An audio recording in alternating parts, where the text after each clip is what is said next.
When I ended up in the hospital. After an accident, my parents showed up only to ask if I could co-sign a loan for my brother. Not once did they ask if I was okay. That was the day I realized I was raising myself the whole time. Hey Reddit, buckle up because I'm about to tell you a story that'll make you question everything you thought you knew about family loyalty. This is the story of how a near-death experience finally made me see my parents for who they really are.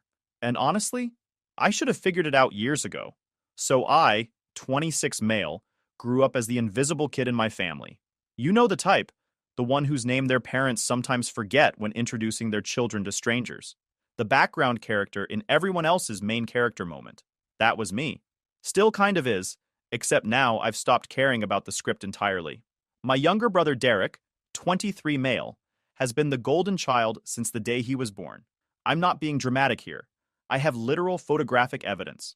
Our family photo albums are basically shrine books dedicated to Derek's existence. Baby Derek's first smile. Baby Derek's first steps. Baby Derek eating mashed peas. There are maybe 6 pictures of me in total, and 2 of those are group shots where you can barely see my face behind someone's elbow. Growing up, the favoritism was so obvious it would make a social worker's eye twitch.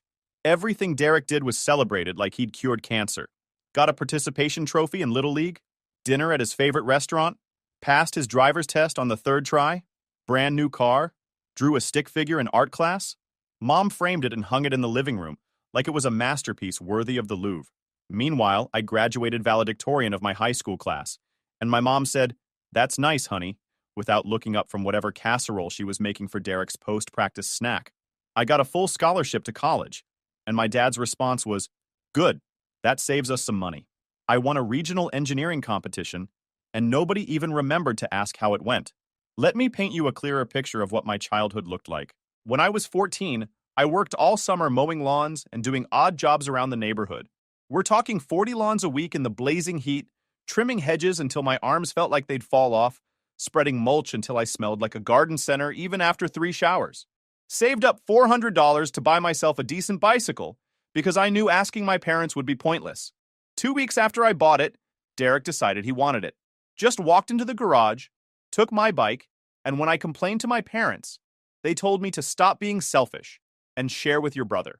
When I pointed out that I'd paid for it with my own money I'd earned through actual labor, my dad actually said, "Well, everything under this roof belongs to the family." The bike mysteriously disappeared a month later. Derek said someone stole it from the park. My parents bought him a new one the next week, better than the one I'd had. I never got reimbursed. When I brought it up at dinner, my mom told me I was being materialistic and that I should focus on things that matter more than possessions.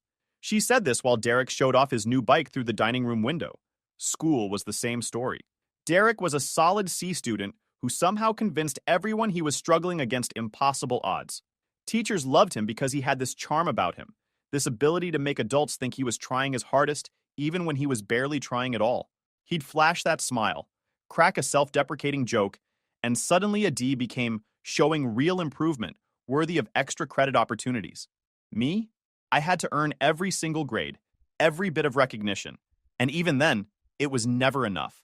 I remember staying up until 2 a.m. working on projects, studying for tests, making sure every assignment was perfect. My report cards were a parade of A's and A+. My parents would glance at them, nod, and then spend 20 minutes analyzing Derek's C- in history to figure out how they could support him better. I remember this one time in 10th grade when I won a state-level essay competition. The prize was a $500 scholarship and recognition at a ceremony downtown. I'd worked on that essay for weeks, revised it dozens of times, poured my heart into writing about community service and making a difference. When I told my parents about it at dinner, genuinely excited for once, you know what my mom said? "That's the same weekend as Derek's band concert. We can't be in 2 places at once." They went to Derek's concert. He played the triangle. The triangle. I'm not making that up. He sat in the back of the orchestra, hit a metal rod with another metal rod exactly 4 times during the entire performance, and my parents acted like he'd performed a solo at Carnegie Hall. I went to my ceremony alone and told the organizers my parents were traveling for work. The coordinator gave me this pitying look that I still remember to this day. The double standards extended to everything. Chores, curfews, expectations, consequences.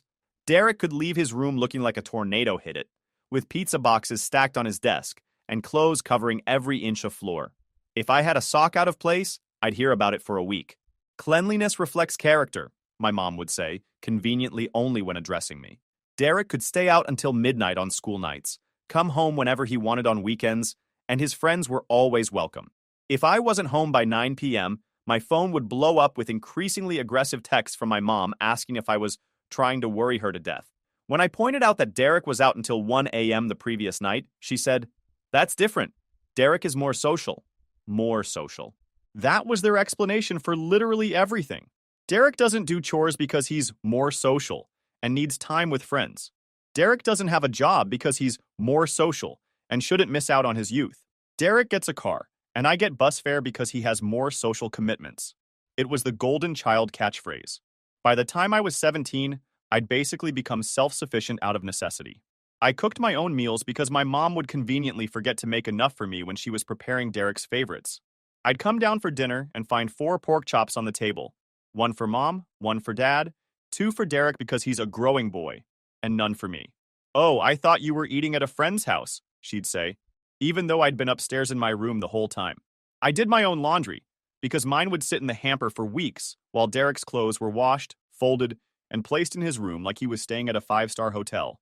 I figured out college applications, financial aid, and the scholarship opportunities completely on my own because my parents were too busy helping Derek with his community college enrollment paperwork. They hired him a tutor for his placement tests. They took him on campus visits. I got a good luck and a suggestion to figure it out. Here's the thing about being the forgotten kid. You either let it break you or you let it build you. I chose option 2. While Derek was busy being celebrated for breathing, I was working part-time jobs after school, saving every penny and planning my escape. I knew that the day I turned 18, I needed to have a plan that didn't depend on anyone in that house. I worked at a hardware store after school and on weekends. The old guys there taught me more practical skills than my father ever did. Plumbing, electrical work, basic carpentry. They noticed my work ethic and started recommending me for side jobs with their friends. By senior year, I was making decent money doing home repairs, all while maintaining my GPA and leading 2 extracurricular clubs. I got a full scholarship to a state university about 4 hours from home. Engineering program. My parents barely acknowledged it.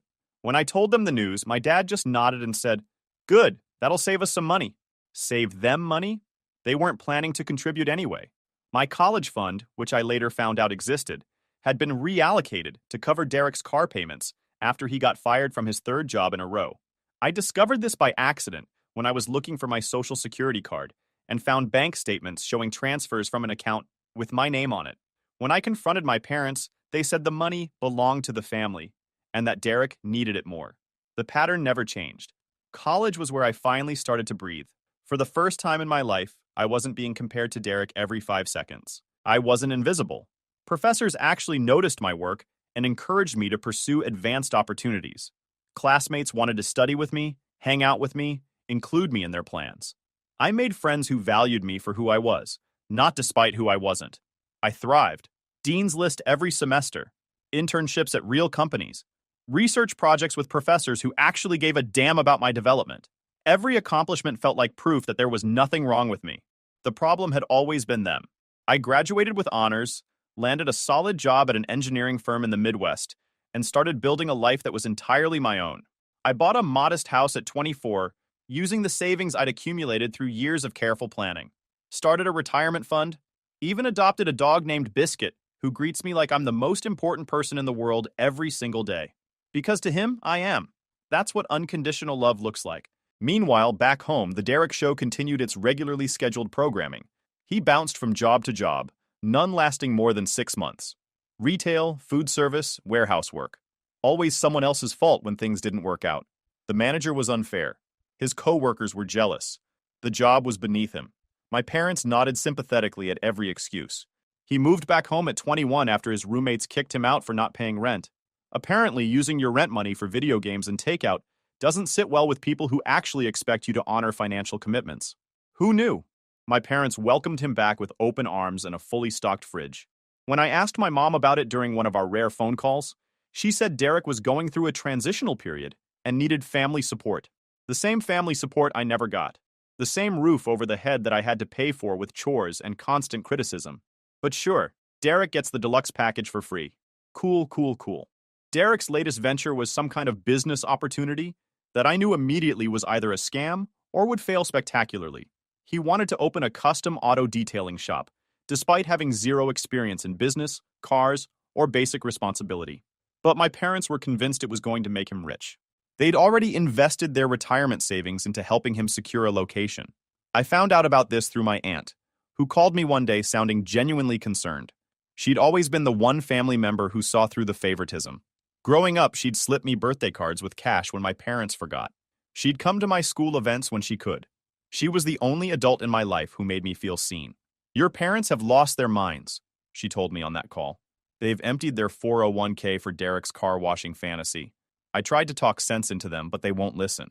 Your mother actually said that Derek is destined for greatness, and this is his moment. I wasn't surprised. Disappointed? Sure. But surprised? Not even a little. This was just the latest chapter in the Derek Can Do No Wrong saga. My parents would rather bankrupt themselves than admit their golden child might not be the genius they'd convinced themselves he was. I stayed out of it. Their money, their choice, their inevitable regret. I had my own life to worry about. Then came the accident. It was a Tuesday evening in March. I was driving home from work, same route I always took, listening to a podcast about engineering innovations. The weather was clear, traffic was normal, nothing unusual about the day. I was thinking about what to make for dinner, whether I should hit the gym that night, the regular mundane thoughts that fill your head when you don't know your life is about to change. Then some idiot in a pickup truck ran a red light and T-boned my car at about 45 miles per hour. I don't remember much of the impact itself. One second I was thinking about chicken stir-fry. The next second I was waking up in an ambulance with strangers leaning over me, asking if I knew my name, what day it was, who the president was. The damage was extensive. 3 broken ribs, a punctured lung, a fractured collarbone, and a concussion that made the hospital lights feel like someone was stabbing my brain with tiny knives. I was in surgery for 6 hours to repair internal bleeding. The doctors later told me I was lucky to be alive. The word lucky felt ironic considering I couldn't take a breath without feeling like my chest was being crushed by a concrete block. I spent the first 2 days in the ICU, drifting in and out of consciousness. Machines beeped constantly. Nurses checked on me every hour. The pain was unbelievable, even with the medication. Every breath felt like a small victory and a massive defeat at the same time. My buddy from work, Nathan, was the one who found out what happened after I didn't show up to a meeting. He called my phone repeatedly, then called the office, then started calling hospitals. When he tracked me down, he basically became my emergency contact since I didn't have anyone else listed locally. He showed up at the hospital looking terrified and relieved at the same time. Nathan called my parents to let them know their son was in critical condition. Want to know how long it took them to show up? 4 days. 4 days. I was literally fighting for my life, hooked up to machines, unable to breathe on my own for the first 48 hours, and it took my parents 4 days to drive what would normally be a 6-hour trip. Nathan later told me that when he called them, my mom's first response was, "Well, is it serious? We have a lot going on this week." A lot going on. Her son is in the ICU, and she has a lot going on. Nathan, bless his heart, apparently went off on her. Told her I'd almost died on the operating table, and maybe, just maybe, that should take priority over whatever was happening in their lives. She said she'd see what they could do, and hung up. Nathan said he had to physically restrain himself from calling back and saying more. When they finally showed up on day 4, I was out of the ICU, but still in pretty rough shape. Couldn't sit up without help, couldn't breathe deeply without wanting to scream, and my head was pounding so hard I could barely keep my eyes open. I was also on some serious pain medication, which probably explains why I didn't immediately tell them to leave. My mom walked in first, looking around the hospital room like she was inspecting a hotel she might leave a bad review for. She glanced at the machines, at the IV in my arm, at my bruised and bandaged body, with the same expression she'd use when examining a stain on the carpet. My dad followed, checking his phone. He didn't even look at me right away. Just walked in, sat down in the chair by the window, and started scrolling through something on his screen. Derek wasn't with them, which honestly was a relief. "You look terrible," my mom said. Not, "How are you feeling?" or "We were so worried," or "Thank God you're alive." Just, "You look terrible." "Thanks, Mom. Very comforting. Your bedside manner is truly unparalleled." My dad finally glanced up from his phone. "The doctors say you'll make a full recovery," he said, like he was reading a weather report. "That's good news." I waited for something more. A hug. A tear. Some indication that they'd been worried about their son who almost died. Some acknowledgement that this was scary, that they'd rushed here as fast as they could, that they loved me. Instead, there was this awkward silence where they both looked anywhere but at me. Then my mom sat down on the other side of the bed and said the words that would change everything. So, we need to talk to you about something important. I should have known. I should have known. In my entire life, my parents have never wanted to talk about something important, unless it involved me sacrificing something for Derek's benefit. But I was drugged up and in pain and stupidly, pathetically hopeful that maybe, just maybe, this near-death experience had finally made them see me. Derek's business is ready to open, my mom continued, her voice taking on that excited tone she only ever used when discussing her precious younger son. The location is perfect, the equipment is ordered, everything is falling into place. I stared at her, trying to process what she was saying. I was lying in a hospital bed with broken bones and a punctured lung, and she was talking about Derek's car wash. That's great, I managed, my voice hoarse from the breathing tube they'd had down my throat. There's just one small problem, my dad said, finally putting his phone down and looking at me like I was a business partner instead of his injured son. The bank won't approve the loan for the initial inventory and operating costs without a cosigner. I felt my stomach drop, and it had nothing to do with my injuries. Derek's credit isn't established enough, my mom explained, like she was laying out a perfectly reasonable request. And your father and I already used our house as collateral for the building lease. We can't take on any more risk ourselves. What does this have to do with me? I asked, even though I already knew the answer. I knew it the moment she said they needed to talk about something important. My dad leaned forward, clasping his hands together in that way he does when he thinks he's about to make a compelling argument. We need you to co-sign the loan. It's only $85,000. With your job and your credit score, the bank will approve it immediately. It's practically a formality. $85,000. They wanted me to put my name on an $85,000 loan for my brother's car washing pipe dream while I was lying in a hospital bed, before they'd even asked if I was okay. Are you serious right now? I asked, genuinely hoping this was some kind of fever dream induced by the pain medication. Maybe I was still unconscious. Maybe this was my brain's way of processing trauma. It's a solid investment, my mom said, completely missing the point. Derek has done so much research. He's watched YouTube videos. He's visited other detailing shops. This is going to be huge. YouTube videos. That was her evidence that this was a solid investment. YouTube videos and visiting other businesses as a customer. I'm in the hospital, I said slowly, enunciating each word like I was talking to children. I almost died. And the first thing you want to talk about is co-signing a loan? My dad had the audacity to look annoyed. Actually annoyed. Like I was being unreasonable. We understand you're not feeling well, but this is time sensitive. The bank needs an answer by Friday, or Derek loses the opportunity. Not feeling well. Not feeling well. I had 3 broken ribs and a hole in my lung, and my father described it as not feeling well, like I had a mild cold or a stubbed toe. You haven't asked me a single question about my accident, I said, the realization hitting me like a second car crash. The words came out flat, emotionless, because I was too shocked to feel anything. You walked in here, and you haven't asked how I'm doing. What happened? How long I'll be here? Whether the other driver was caught? Nothing. The only reason you came is because you need something from me. My mom did that thing she does when she's caught doing something wrong, where she puts on this wounded expression like she's the victim. That's not fair. Of course we care about you. We drove all this way. Then why did it take you 4 days to show up? Nathan called you the night of the accident. I was in surgery for 6 hours. I could have died on that table and you couldn't be bothered to get in your car. We had obligations, my dad said. Like that explained everything. Derek had important meetings about the business. We couldn't just drop everything. There it was. Right there. The truth I'd known my whole life, finally spoken out loud without any pretense. Derek's meetings about his hypothetical business were more important than their other son's life-threatening emergency. He'd said it like it was obvious. Like anyone would understand that a meeting about a car wash took priority over a son's potential death. Get out, I said. My mom's jaw dropped. Excuse me? Get out of my room. I'm not co-signing anything, and I don't want to see either of you right now. My dad stood up, his face turning that particular shade of red it gets when someone dares to defy him. You're being dramatic. This is a family matter, and you're going to help your brother whether you like it or not. I said get out! I reached for the nurse call button, my broken collarbone screaming in protest. Or I'll have security escort you out. My mom started crying, which was her go-to manipulation tactic.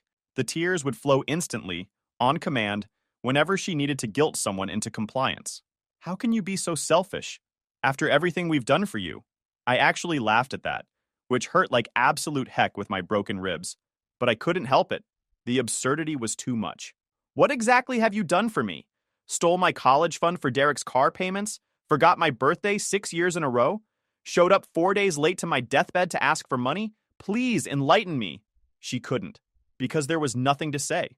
26 years of being the afterthought, the backup plan, the spare kid they kept around in case the main one needed something. It had taken a near-death experience and an $85,000 loan request, but I finally saw the truth with crystal clarity. I was never their son. I was a resource to be exploited. We're not leaving until you agree to help your brother, my dad said, crossing his arms like he was trying to intimidate a teenager instead of a grown man who'd just survived a major accident. I pressed the nurse call button. 30 seconds later, a nurse appeared, took one look at my monitors and then at my visitors, and asked if everything was okay. My visitors are leaving now, I said. They're not welcome back. The nurse, a no-nonsense woman named Patricia, who'd been taking care of me since I got out of the ICU, didn't hesitate. Sir, ma'am, I'm going to have to ask you to leave. The patient needs rest. My dad tried to argue, but Patricia wasn't having it. She threatened to call security, and my parents finally retreated, my mom throwing tearful guilt trips over her shoulder the whole way out. We're your family. You can't just cut us out. Derek is counting on you. The door closed behind them, and for the first time since they'd walked in, I could breathe. Well, as much as my punctured lung would allow. Nathan came back about an hour later with some food from my favorite sandwich shop. He took one look at my face and said, "What happened? You look worse than when I left." I told him everything. The loan request, the co-signing demand, the complete and total lack of concern for my well-being. He listened without interrupting, his expression getting darker with each detail. When I finished, he just shook his head slowly. "Dude, I knew your family was messed up from the stories you've told me, but that's next level. That's sociopath-level selfishness." "Yeah," I agreed. "I think I finally realized something, though." "What's that?" "I've been raising myself this whole time. I've been taking care of myself, making my own way, building my own life. They never did any of it. They were just there, taking up space, taking my resources when they needed them, but they were never actually my parents in any real sense." Nathan nodded slowly. "So what are you going to do?" "What I should have done years ago. Cut them off completely." Recovery was brutal. 6 weeks of not being able to work, months of physical rehabilitation, ongoing pain management. My medical bills were astronomical, even with insurance.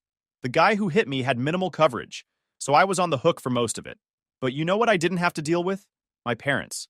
For the first 3 weeks, they called constantly. First, it was pressure about the loan, then guilt trips about abandoning family, then threats about what would happen if I didn't come to my senses. They left voicemails ranging from my mom's tearful pleas to my dad's angry ultimatums. I changed my number. They started emailing. I blocked them. They tried showing up at my house, but Nathan had been staying with me to help out during my recovery, and he told them to leave or he'd call the cops. He stood on my porch and stared them down until they retreated to their car. Derek tried reaching out through social media about a month after the hospital incident. His message was a masterpiece of manipulation. He talked about how hurt he was that I was punishing him for our parents' behavior, how his business dream was falling apart, how he'd always looked up to me. He even threw in a story about how hard his life was and how this business was his one shot at success. I didn't respond. What was there to say? He'd been complicit in his golden child status his entire life. He'd benefited from the favoritism while watching me get neglected.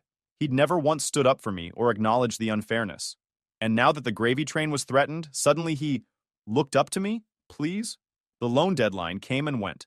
Without a cosigner, the bank rejected Derek's application. From what I heard through my aunt, my parents were devastated. They'd already sunk so much money into the business that they couldn't back out, but they couldn't move forward either. The building sat empty, lease payments draining whatever savings they had left. 3 months after the accident, I got a letter.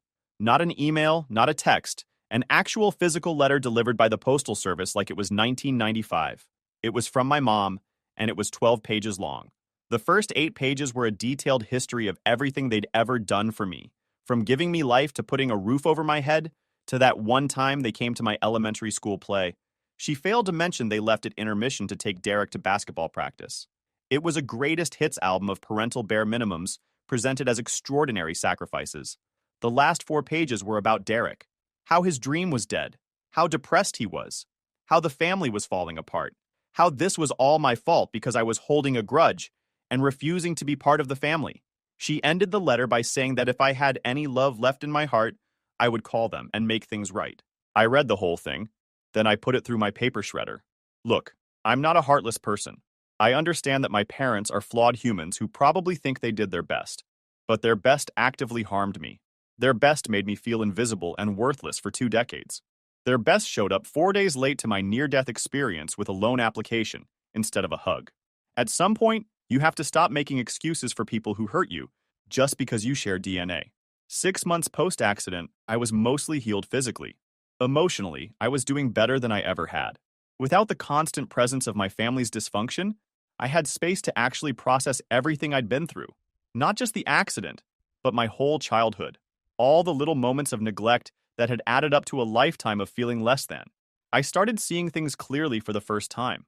The way I'd always pushed myself to exhaustion trying to earn love that was never going to come. The way I'd measured my worth by my family's recognition, which was a rigged game I could never win. The way I'd been so desperate for their approval that I'd have probably co-signed that loan if they'd asked nicely and shown even a shred of concern for my well-being. That last part scared me. It showed me how close I'd come to being financially ruined just for a moment of feeling included. Here's the update you've all been waiting for. Last week, my aunt called me with news. Derek's business never recovered. Without the operating capital, he couldn't buy the equipment he needed. The building lease became a money pit. My parents ended up having to sell their house to cover the debts. They're now renting a small apartment on the other side of town, and Derek is living with them because of course he is. And here's the kicker that really takes the whole dang cake. They're trying to sue me. I'll let that sink in. My parents, who neglected me for 26 years, who showed up to my hospital room to ask for money instead of asking if I was okay, who tried to guilt and manipulate me into signing an $85,000 loan, are now trying to sue me for intentional interference with business relationships and emotional distress. Their lawyer sent me a demand letter claiming that my refusal to support the family business venture caused irreparable harm and that I owe them $150,000 in damages. $150,000 for not co-signing a loan while I was in the hospital with broken ribs and a punctured lung. My lawyer, a sharp woman named Catherine, who I hired the second I got that letter, laughed for a solid minute when she read it. "This is the most frivolous lawsuit I've seen in 15 years of practice," she said. "No judge in their right mind would let this proceed past summary judgment." She was right. We filed a motion to dismiss, and the case was thrown out within 3 weeks. The judge actually commented on how absurd the claims were and warned my parents' lawyer about filing frivolous suits. But here's where it gets even better. Catherine advised me to countersue for harassment and intentional infliction of emotional distress. We had evidence. The hospital records showing they waited 4 days to visit their critically injured son. The nurse's notes about them being asked to leave. The voicemails they'd left demanding money. The emails threatening me. The letter trying to blame me for everything. Catherine built a case that was basically airtight. We won. Not a huge amount, but enough to cover my legal fees and a chunk of the medical bills that insurance didn't pay for. Turns out, the paper trail of their harassment, combined with hospital records showing exactly what had happened during their visit, painted a pretty clear picture of who the actual victims were here. The court date was something else. My parents sat across from me, looking smaller than I remembered. My mom was wearing too much makeup, like she'd tried to cry-proof herself but had overdone it. My dad kept adjusting his tie like it was choking him. Derek was there too, slouched in his chair like he was being forced to attend his own funeral. My mom tried to make eye contact with me the whole time, her face doing that wounded puppy routine.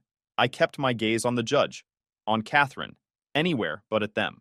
When the judge ruled in my favor, my mom actually stood up and started crying about how I was destroying the family. The judge told her to sit down or she'd be held in contempt. Derek muttered something under his breath that sounded like whatever, and went back to scrolling on his phone. Some things never change. After the ruling, Catherine told me I could pursue more aggressive action if I wanted. There was evidence that my parents had committed fraud by misrepresenting the business's viability to get their initial loans.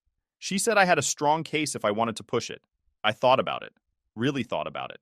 Part of me wanted to see them face real consequences for a lifetime of selfishness and neglect. Part of me wanted them to finally understand what it felt like to be the one getting kicked while you're down.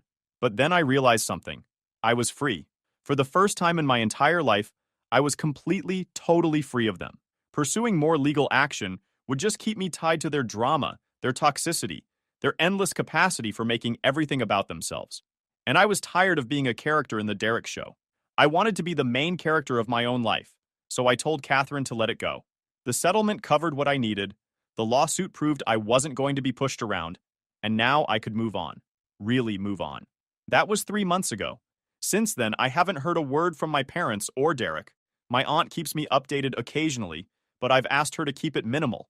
I don't need to know the details of their continuing dysfunction. I've got my own life to live. And what a life it is. I got promoted at work. I started coaching Little League on weekends, working with kids who remind me of myself when I was young, trying to be the supportive adult I never had. Biscuit and I go hiking every Saturday. I'm even dating someone, a woman named Sarah, who thinks it's insane that my parents acted the way they did, and who has the most supportive, loving family I've ever seen. Her family has basically adopted me at this point. Her mom sends me care packages with homemade cookies and notes saying she's thinking about me. Her dad asks about my engineering projects and actually listens to the answers. Her brother invited me to his fantasy football league.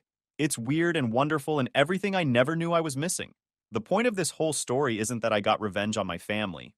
It's not that I won the lawsuit or that they lost everything because of their own choices. The point is that I finally realized I'd been raising myself all along. Every accomplishment I achieved, every obstacle I overcame, every bit of success I've built, that was all me. Not because of my parents, but despite them. For 26 years, I waited for them to see me, to value me, to treat me like their son instead of their afterthought. And when I was lying in that hospital bed, broken and vulnerable, they finally showed me that they never would. That was the moment I stopped waiting. That was the moment I stopped being the invisible kid hoping for scraps of attention. That was the moment I realized that family isn't about blood. It's about who shows up. It's about who asks if you're okay before asking for anything else. My parents failed that test spectacularly, but Nathan passed it. My aunt passed it. Sarah and her family pass it every day. Biscuit passes it every time I walk through the door, and he acts like I've returned from war. To anyone out there who grew up like me, the forgotten kid, the unfavored child, the one who always came second, you're not crazy, you're not ungrateful, and you're not wrong to expect better. Some families are just broken in ways that can't be fixed, and that's not your fault. If you enjoyed this video, please hit that subscribe button. It really helps the channel and help us bring you more and better stories. Thanks.